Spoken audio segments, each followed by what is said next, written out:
thanks to COVID, with all of the other hiccups it caused, raw honey was classified as a health food, meaning that it's sold in vastly higher quantities. And I tried to buy 100% domestic from, I won't name them, but the largest US blender of honey. And they would not sell to me.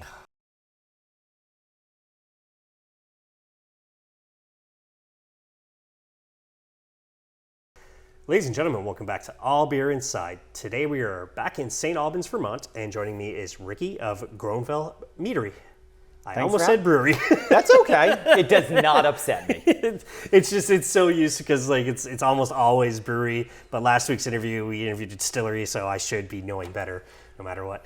Thank you very much for taking time out of your clearly busy schedule to speak with us about your meadery today. We're going to be trying some meads in the meantime as well. I look forward to this. Tell me the story of Groennfell. So we started our meadery like all meaderies start. A lot of breweries start when someone says, wow, this is a great beer. I want to learn to brew that.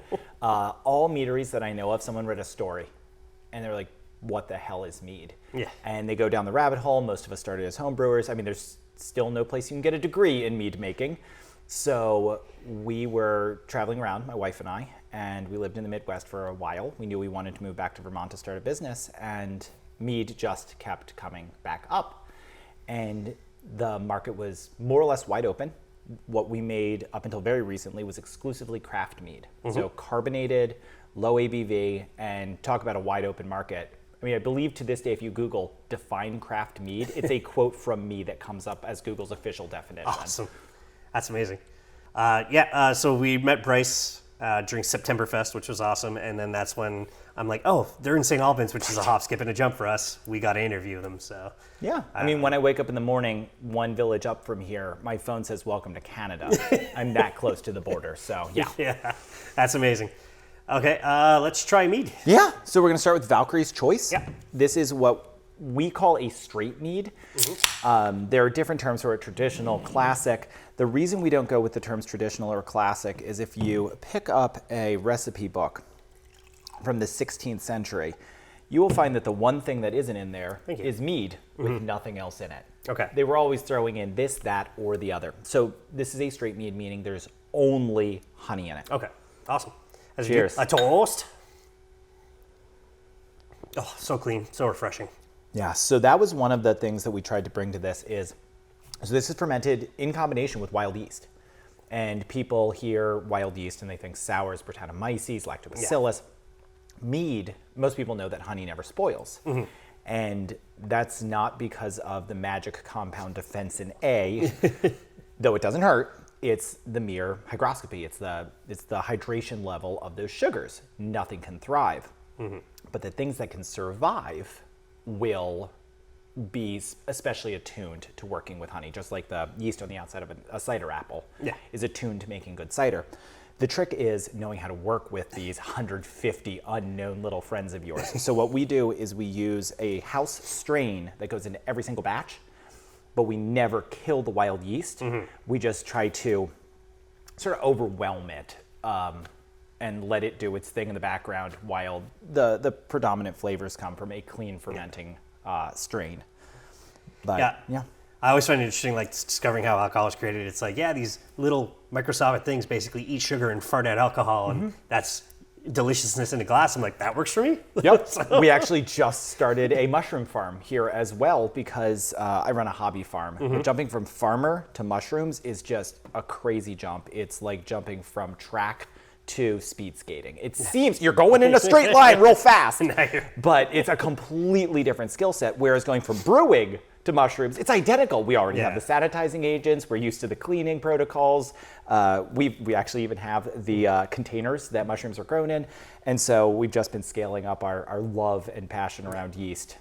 It seems like the Vermont attitude to like use renewable resources, all about the nature. We spoke with Levi up at Kramer and Ken, and he's like all about just capturing wild yeast. Him and his wife and his sister, just like what they're creating there. And then it seems to have carried into mead here with you. Oh, yes. Although you guys are 10 years ahead of them. So. Well, it's the way it was always done. And just because something was done one way 400 years ago doesn't automatically make it right. Look at germ theory, saving a lot of lives. But There are certainly things to be learned by working with nature and not against it. And that is something that has never really changed. As one of my favorite researchers says, nature always bats last and she always wins. So when you're trying to create, sure, you can do a sterilized atmosphere. That's what a lot of the large breweries do. That's what some mycology labs do. But if you open yourself up to allowing a relationship with your yeasts and the product you're working with, Hermit Thrush is an amazing sour beer brewery, and that's really their relationship.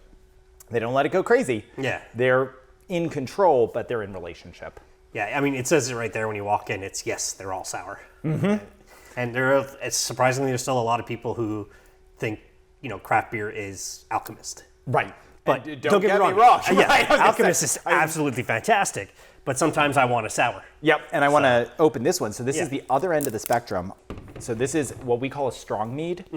The way we define it, and these are not rigorous definitions, but craft mead is like a beer. So it's somewhere between a 4% and 9% alcohol. Honey wines, being the largest category, are wine-like. It's right there in the name. And these are the people that are trying to replicate a Chardonnay, but with honey. Okay, and then above that is what we call strong meads. And this is where your Dansmjöl, Vikingsblod, a lot of those meads are way up there. They tend to be sweeter, though ours are not. I will actually give you the numbers on this puppy in a second if you want to slide your glass over. It's 15.9% alcohol. And I'll be sipping that. Yep. We ferment it so dry that it weighs less than water. Okay. The weight of ethanol to the weight of H2O comes into play. But once again, if we tried to fight the wild yeast in this, there's no way we could ever get it to completion. Its final gravity is, I think, 994 on this batch. Yeah. Now, the science of alcohol making is amazing to me. I've always said, I'd have to be somebody financially supporting and coming up with ideas of like, hey, let's do a trivia night and karaoke night, and then hire a really good person like yourself to make everything for me. This is the relationship. So my wife and I are both brewers, and we sort of drew a line. This is really important in any business relationship, but also when you're married. Yeah. She's the CEO. On a bad financial day, I know about it. Okay. But I don't tend to know the specifics. She'll give me marching orders. On the other side, she knows if I have a bad brew day, but she doesn't need to be in there and, getting small steam burns. But for the first 3 years, it was both of us all the time, every day. And she famously was going to be a speaker at the Women Business Owners Network. And we were brewing together. She had 45 minutes, and we had what we used to call a cannonball before we knew how to get the honey liquid again, because everything we use is raw, so it'll crystallize very readily. 555 pounds of honey hit a 1,000-gallon bath of water, shot 18 feet up in the air and back on her, and everyone thought she had put gel in her hair when she went to speak. So eventually you find this line, but she's really, and she's our top taster to this day. Everything goes through her before it goes out. Well, a study came out that women have better palates than men. So there's no question about it.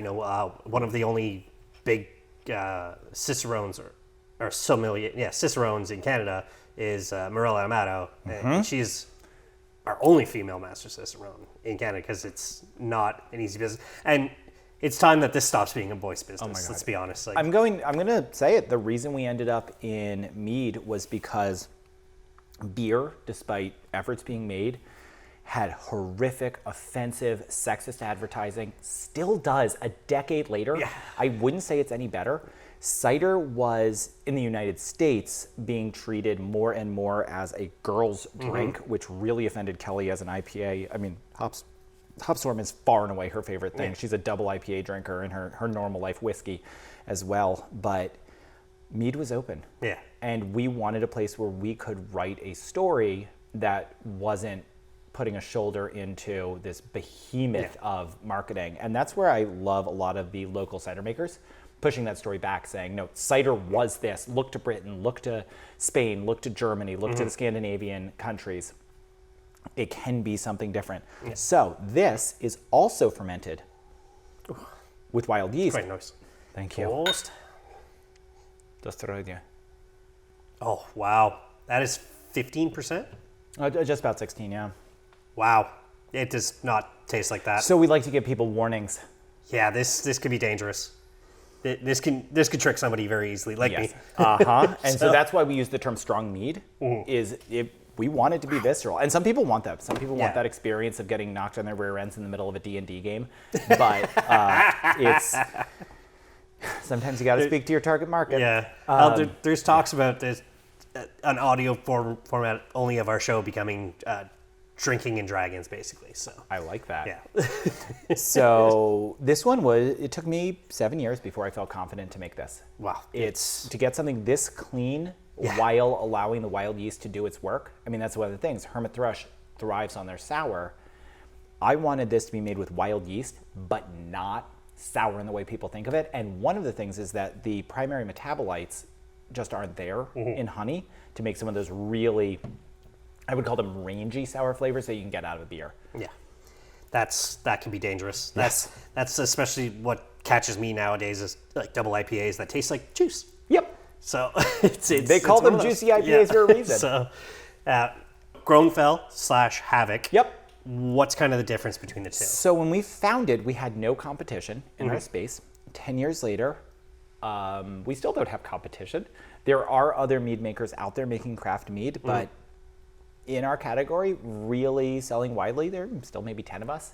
Okay. And I just kept expecting this to be, it's an open field. Why weren't there more people in it?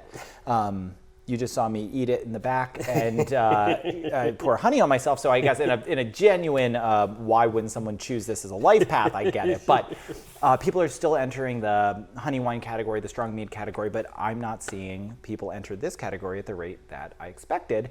And so we brought in an assistant brewer and let him make up a line. And so Groennfell, we set a set of rules at that point. We're like, everything in Groennfell has to be able to point to the region and time period on which this mead is based. So like Valkyrie's Choice, the one we first tasted, was made in consultation with Morten Vormine of the University of Copenhagen. Okay. To be as close as possible, minus the angry dead bee parts and plus the bubbles, to a Viking ceremonial mead that's being made. Everyone thinks those meads would have been 15% alcohol, and they didn't have the technology really. They didn't have the straining technology, which is why all of our meads are not clarified. Again, but in the Havoc side, that's our American craft. I came out of the beer world, and hop swarm is my least favorite thing to brew, favorite thing to drink. I don't know how people deal with hops in and out every single day. They're so messy. Honey, it just dissolves in there. And you're good, you go home. Sticky, but home. Yeah, I mean, that's when we speak to brewers. It's like, what do you do with all the spent grain? What do you do with all the spent stuff? So we don't have nearly the waste of a beer brewery, but we're a closed circuit here at the facility. So the metabolic activity of the yeast we use to heat the building. All of that temperature control is controlled by solar on the roof. Any natural gas we need for our nominal water heating is renewable natural gas, which is made from waste products in Vermont that turn into natural gas and come back to us. Yeah. And we're now using any leftovers we have, the hops and other things like that, as a substrate for mushrooms. The substrate grows the mushrooms. The substrate then goes to our hobby farm. Yeah. Groennfell, that name is pretty unique. Where does that come from? So it's a nerdy play on words. Okay. So I speak a handful of languages, not well, but one of them I do not speak is Old Norse. But in the middle of the night while we were starting our company, I woke up and I was like, grun is green, fell is mountain. Groennfell. And I went back to sleep. And when I woke up in the morning, I looked it up, and sure enough, that is Green Mountain in Old Norse. So Vermont is Green Mountain in French, sort of. But yes, it just means Green Mountain, Vermont. So, Green Mountain State. Yes, Works. it is. Why complicate things? Right. And for people who don't know that, they'd be like, "Oh, it's so simple." Yes, and it's also a unique identifier. So if you Google Groennfell, we are literally the only thing that comes up, which is pretty rare for words. Roadblocks and difficulties creating the brand. Everything. Everything. We were unheard of. Yeah. We just, as I said, I kept expecting people to come onto the market and be my competitors, but open up the space. And there we were working with other people, begging them to come into our marketplace. Yeah. And we found in a couple places we sell through distribution outside of the state, the local meadery sales went up once it was a category. It's, in the beyond beer beverage space, as they're calling it, there's kombucha now, which has that healthy thing, and I won't pretend.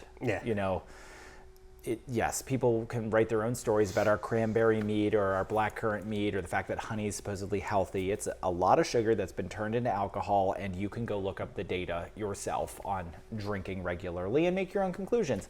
But I won't play the it's better for you than beer category. Beer, I mean, there's way more nutrients and minerals in it, but that unwillingness to pretend it's good for you, it's also not beer and well known, it's not wine, it's not liquor, means that while this story was wide open, which was so exciting at first, there was nowhere for us to slot ourselves into. I guess just naturally being in the Green Mountain State, just using renewable energy and all that stuff, was just, that had to come. So. It did, and also I am notoriously stingy. I designed the system that recaptures the metabolic activity of the yeast. The idea of throwing anything away galls me. My daughter, who's 5, just decided she wants to learn how to weave, which is great. And so she's using the pallet strapping, which is not recyclable. She's taking the strapping and weaving things out of it. I know pallets, like in general, are not reusable wood.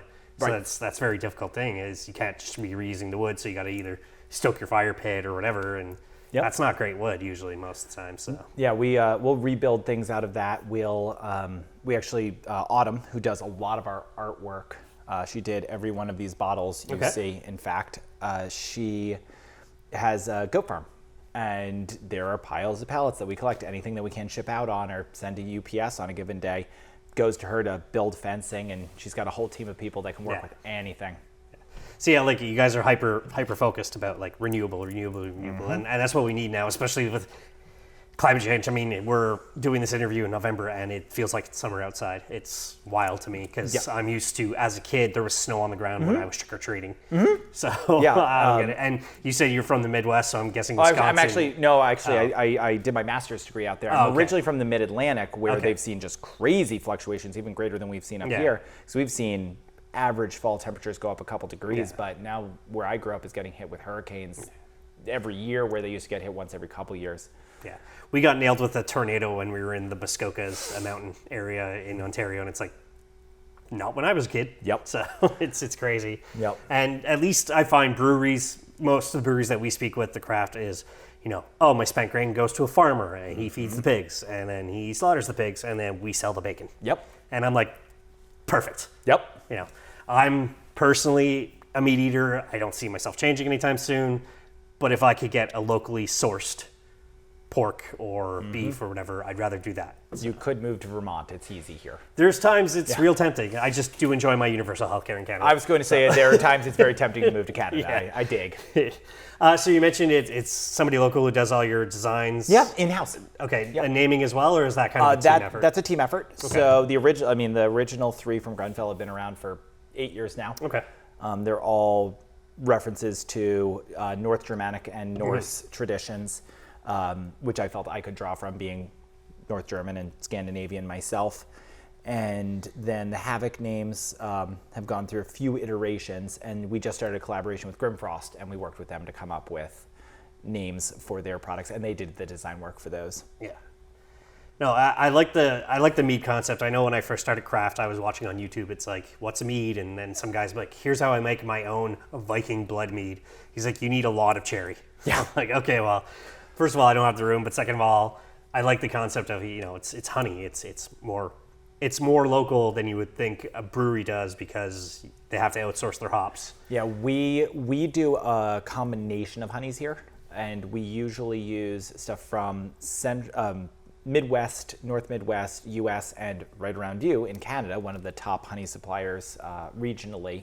And then we have changed, obviously, over 10 years. Honey supply has been wild. But, we use more honey per year than the entire state of Vermont produces. That includes home beekeepers. Wow. I brewed with 6,000 pounds today, and that's not unusual for me.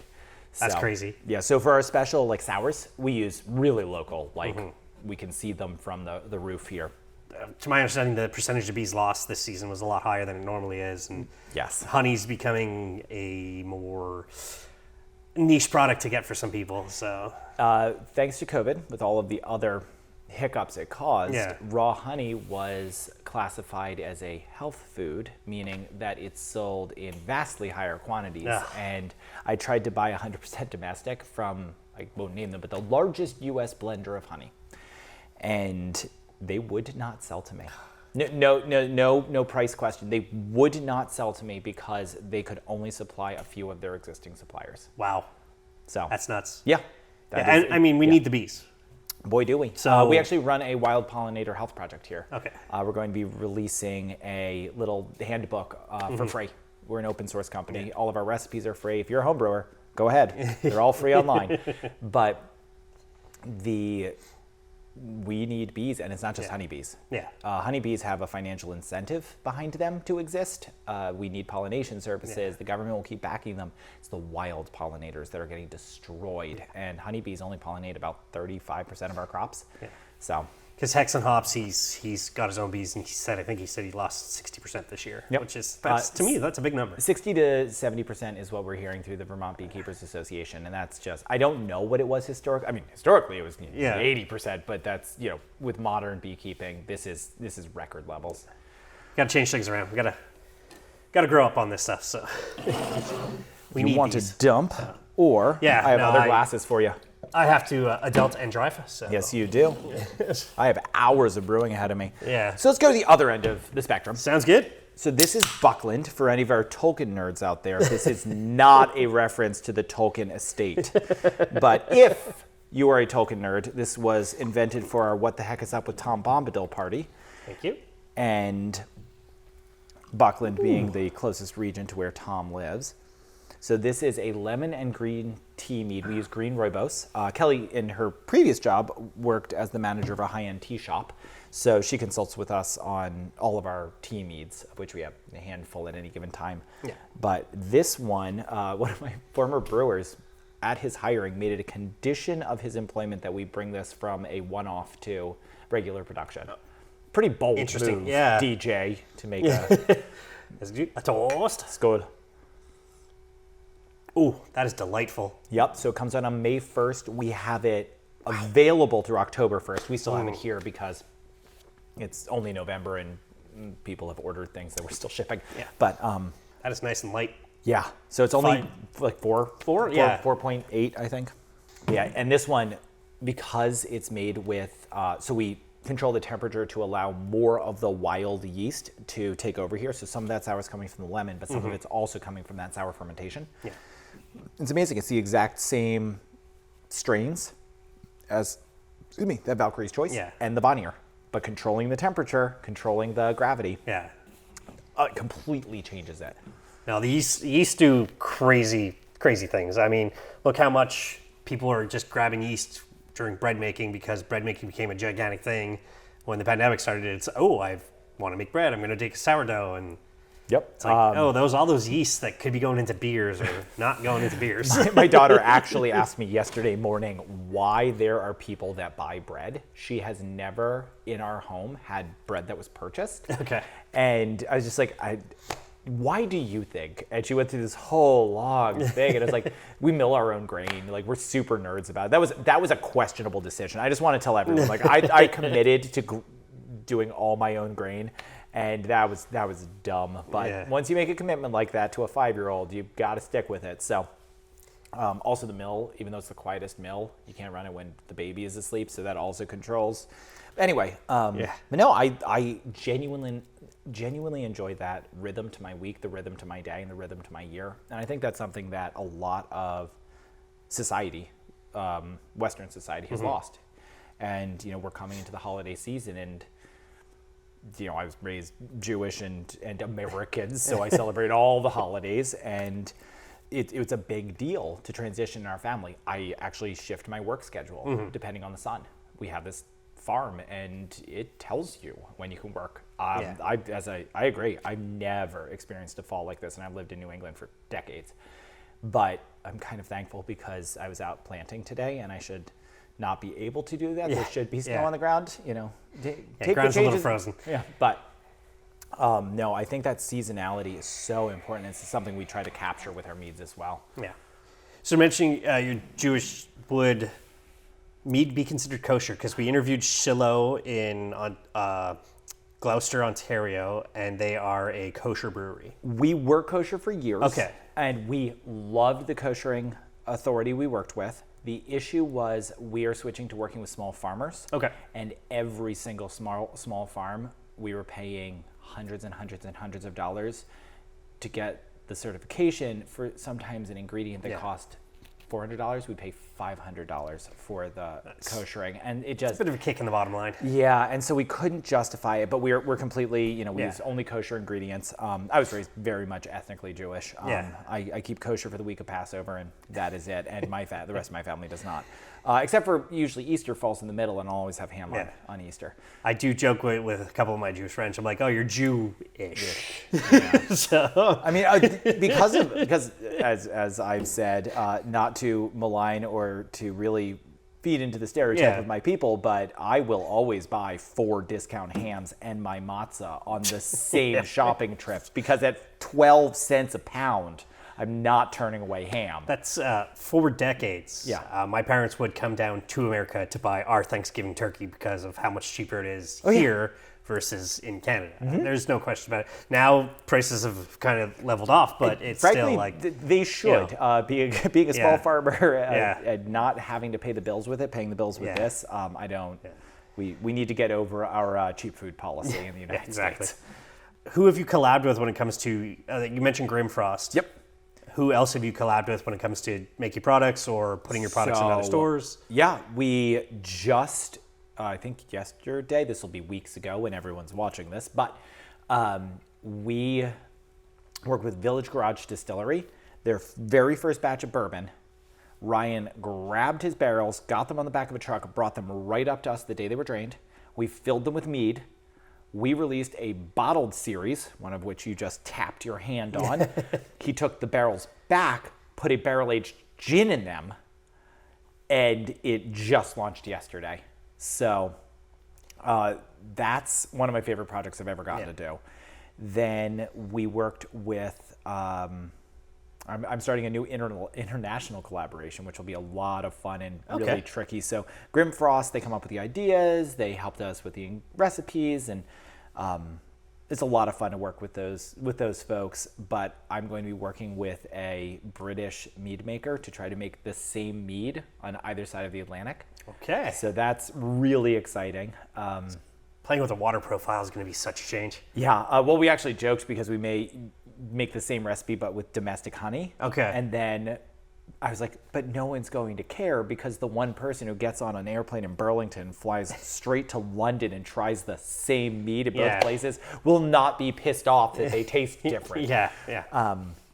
And then we made a braggot with Hugin and Moonen with our friends at Black Flannel. And that was a really cool collaboration, because one of the longest time friends of our company invented the recipe, won in a national competition with it, then gifted the recipe to us. Awesome. So the beer brewer from Black Flannel, my friend Dan, and I, and Rob all got to brew it together. And that was just the greatest. And I gotta say, it is one of the best beers I've ever had. And I have worked in international beer tastings. Kelly and I estimate we've had over 2,000 beers each. And this really would be one of the top 10 or 12. That's amazing. All I did was show up and pour honey in. That was a pretty face for photos. Yeah, braggots are pretty unique. I enjoyed, I think I've only had 1 or 2 in Canada, and I was like, it's just such a change. Yeah. It's always good to experience new things, in my opinion. That's why it's, when the border shut down for the last 2 years, I'm like, I miss Vermont so much. Vermont and upper New York State, like at the, pretty much like Saratoga and above, I missed it all. It's hard as a Canadian who lives so close to America, and finds, especially Vermonters, have very much a Canadian attitude when it comes to just like... And a Canadian accent. Yeah, that too. I mean, like you said, Vermont is basically Vermont. Yep. So it's always nice we can finally do this again. And I'm sure you going to your local beer bars or restaurants where your products are sold and hearing like a French accent again, you're like, yes, it's so nice to have it back. Yes. Yeah. So speaking of that, like friends in the area to try now, I know you guys are, I guess the closest place to buy your mead would be a couple of stores, but maybe Winooski Beverage Center would be best. Winooski Beverage they're monstrous. And they carry everything. They were the first people to pick us up in Vermont. They've been wonderful to work with. So, but who would you suggest, local restaurants that have your meads and things like that, who would you love to shout out? Ooh, I don't know. I have a 5-year-old and a 1-year-old, and I never get out. Okay. So Winooski Beverage is where I send everyone. We're at Twigs here, right here in St. Albans, but we're all around the state. And the other cool thing is we just started doing events again. Cool. So we had a mead hall for many, many years, and when we moved from Colchester, Vermont, up to here, we're in a big industrial building, and we couldn't have a restaurant anymore, but we've started doing what Bryce is calling parking lot parties. And so I started a catering company, making the same foods that we used to have. I actually opened a food company through our website also, making mead jellies and mustards and things like that. I like making mead, but cooking's my passion. Yeah, so, okay. Yeah, so it's the same. It's a science altogether, right? So. Yeah, so come find me. Awesome. I love drinking with strangers. That's the important part, is you're being sociable about it. It's not like you're being, your nose stuck up in like, no, my product's too good for some people. You're like, we're making mead, come and drink my booze. And also be happy, drink responsibly. And the other side of it is, if you don't like my mead, that's fine. If you don't like mead in general, that's fine. I am a Jewish Catholic drinker in the other sense of the word Catholic. There's hardly a thing I don't like, though if you want to know what it is, it's Brennivin. It's the Black Death from Iceland. But other than that, I'll drink just about anything. But one of the reasons we make so many different things is we want something that appeals to everyone, and not just the flavor profile, but as you said, sure, I'll drink a bottle of wine on the beach under the exact right circumstances, but I drink Buckland on the beach, and I want something that people can enjoy a few pints of, and that was the one thing that did not exist on the market when we got started. If you were drinking mead anywhere in the U.S., even if it was homebrew, you needed a designated driver, and I wanted to be part of that pub culture, that mead hall culture, where you could have a couple pints and feel good to go home. Yeah, that's awesome. Love it. So you said you moved from Colchester to St. Albans. Was St. Albans very welcoming of you coming down and opening here? Yes, absolutely wonderful.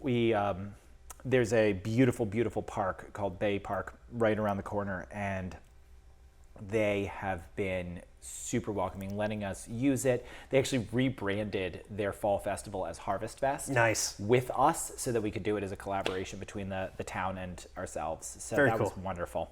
That's amazing. It's always nice to hear when a town's very welcoming of, come on, like, they understand that this is business and taxes for that town. Yeah. Bring it on in. So and it's also really cute because we have like 10 people that work here, and the largest Ben and Jerry's plant in the world is right over there with untold hundreds. And then, 2 other huge, multiple hundreds of people. The largest employers in our county are all in this business park. There's here, us at the bottom of the hill. Yeah. And they treat us just like everyone else. That's the most amazing thing. They come in, they check in, invite me to all of the same meetings as Unilever. It's pretty weird. Yeah, that's amazing. So you do mention you have a 1-year-old and a 5-year-old, but let's say you're able to take 2 weeks off from, you and the wife are able to take 2 weeks off from the business and have the grandparents watch the kids for 2 weeks. I'm gonna imagine. What's kind of a mead, booze-based vacation that you'd like to take? We would go, so we did our honeymoon in Norway. Okay. I've been to Scotland and Kelly never has. Okay. And she told me just the other day, it's the one thing she's jealous of, is that I've been to Scotland and she hasn't. She's been to Ireland and I haven't. But we're talking about what she's jealous about. So I think we would do Scotland and then visit our family in Denmark. Yeah. I personally, I've never done it. I need to do the Europes. I need to get to England. I'm a Euro mutt. So, I know I'm British, Scottish, and Irish. So I got to do all that at some point and make my way to at least to the Czech Republic and just booze. Yeah. So I'm Powerball this weekend, so I'm a langlophile, so I would love to have an impetus to learn or relearn some of my languages. So I'd love to do Germany, Denmark. I can speak most of the Scandinavian languages well enough, but I think we would get on a plane to Denmark tomorrow. But we'd bring the kids. We wouldn't even have to leave them with the grandparents. There you go. What would you consider your gateway mead? Somebody who's not a mead drinker, they come in. What's this mead stuff? Oh, absolutely. Let me try it. Valkyrie's Choice. Okay. Honey, water, yeast to turn it into alcohol. The end. The funniest thing we get about that is people go, it's not sweet. It doesn't taste like honey. And I've never heard someone drink a glass of beer and go, this doesn't taste like cereal. Yeah. We like to take honey and turn it into something. Yeah. For people who are coming from not the craft beer world, but just drinking, interested in things. Yeah. The Ancient Collection is really fun, really interesting. If you want to start playing that game of looking for that layer upon layer upon layer upon layer, because I mean, it's 150 different yeast strains all working on numerous different ingredients over the course of months. So that one's a lot of fun. So Vanir, Hegir, Bragi.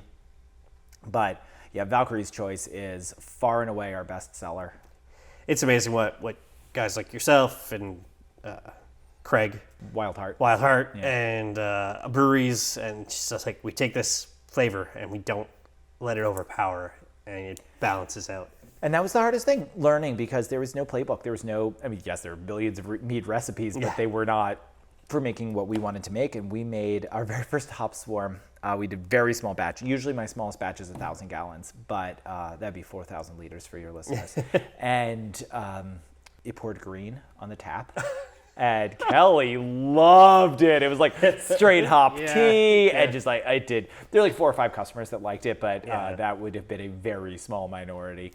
So you got to make what people like, and you got to experiment. Sure. But yeah, every once in a while I'll make something like that for her. But it was hilarious, like light green, visibly. Yeah. I know there's a brewery in Ohio that made like an ecto cooler beer, and it pours green, and I'm just like, I don't want to go to Ohio too often, but I want to go to Ohio and try this like super cool, unique beer. It's the same thing where we as a show were lucky enough to try Utopia out of Sam Adams. It's that experience. Try it. I got to drink it as part of an international judging competition, and it was supposed to be blind judging, but someone brought it out, and the only thing you were allowed to know was the ABV, which was 28%. And I looked down at it, and I looked at everything else on my chart, and I was like, "Dear Sam." It was amazing, but it was also pre-bottling. Yeah. So they sent a growler of it, and I got a pint glass of it, which was a dangerous situation. It's so weird to think pre-COVID, because I just like took a sip, and it was like, after the judging was over, I just handed it around to all the other judges. Like, who else is going to get a chance to try this direct off a tank? It was amazing. The world we used to live in 2.5 years ago. So all you could get was mono. I got one more over there. Yes, you do. This is the other one. This is our real, if you want your beer drinker's gateway. Okay. So this is Old Wayfarer. And it is a combination of Demerara sugar and dark honey, aged on oak. Okay. Wow. Is it a toast? Chaim. Ooh, yeah. That's right up my alley. I mean, everything's been fantastic, but personally, this is up my alley. Yeah. So yesterday, my kids come with me to work every day except on the weekends, which this is. And I was like, where is my beer? And my daughter was like, Daddy, that's not a beer, that's a mead. But it's like, it even tricked me. I've been brewing this for 9 years, and I took one sip and thought I had something from my friends at 14 Star. I just loaded up with them last week. But yeah, it took a long time to get this exactly where I wanted, and I'm tweaking it again. That's actually what's brewing in the other room. I don't know if you can hear the hum in the background. I hope not. We're well mic'd, but where I'm trying a new version of this. I think this is the one recipe I've never brewed exactly the same twice in a row. It's my Goram white whale, so to speak. But I'm trying to bring up those sort of like Belgian sugar flavors in the next one by changing my yeast profile and all sorts of things. Now that you mentioned it, I do get a hint of that, like little hint of that Belgian yeast. Yeah. It's so faint, but it is there. It's getting the yeast to attack the brown sugar and the honey at different rates. So we're actually doing a split initial mix. Again, we're an open source company. All of this is documented if you want to know exactly what we're doing and what we screw around with. But giving it time to start in on the yeast and then hitting it with brown sugar at just its peak of fermentation so it doesn't strip too much flavor, which we haven't done because it requires more tanks than I would like to use. Yeah, for sure. But it'll be worth it if it's the mead I want. Amazing. What's next is Groennfell as a brand? That's a good question. My first big international collaboration with this other mead maker. I started a publishing company, book distribution company, food company, growing mushrooms. We're basically an 18th century homestead here. Okay. We've started mowing the lawn with goats. So It must be weird just pulling the tail. the noise they make. You think starting up a Honda, oh my God. And then you walk in the grass clippings isn't nearly as bad as this. But no, our big thing is COVID isn't at an end. You know, I tested this morning before I knew I was coming in here. COVID's still around. Got a cold, and I'm like, oh God, I got COVID again. No. 3 days in a row, I'm negative. I'm good. But what, with the testing, with the vaccines, everything we've always done has been about our community. Mm-hmm. It was really hard. I mean, I literally cried twice on camera while we closed down our restaurant. It was everything to me. And the world was not asking for craft mead.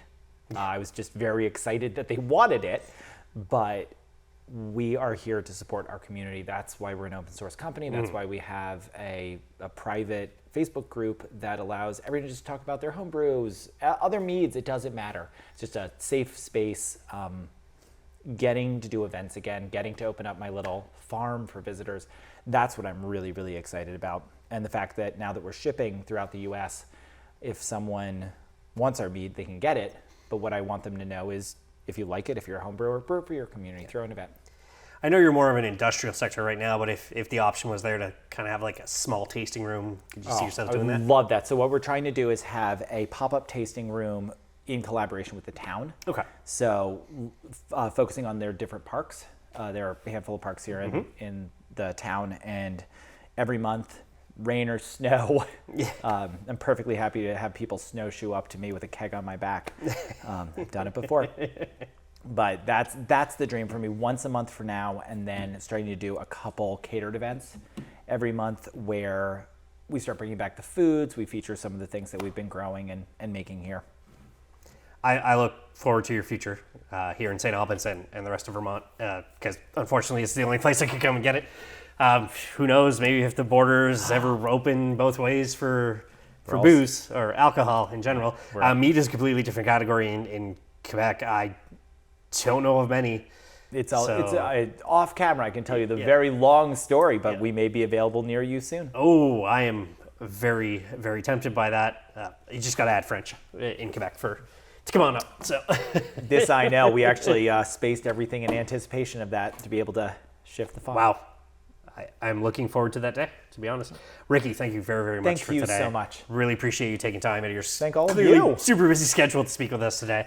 For those who are looking for a Groennfell or Havoc, where can people find you? We ship to 44 states. We're not available in Canada yet, but yeah, just hop online, groennfell.com, and we probably ship to you. And if we don't ship mead, we ship jelly and books. Amazing. As for us, allbeerinside.com is the website, @allbeerinside on all social media, and as you say at the end of all episodes, drink craft, not crap.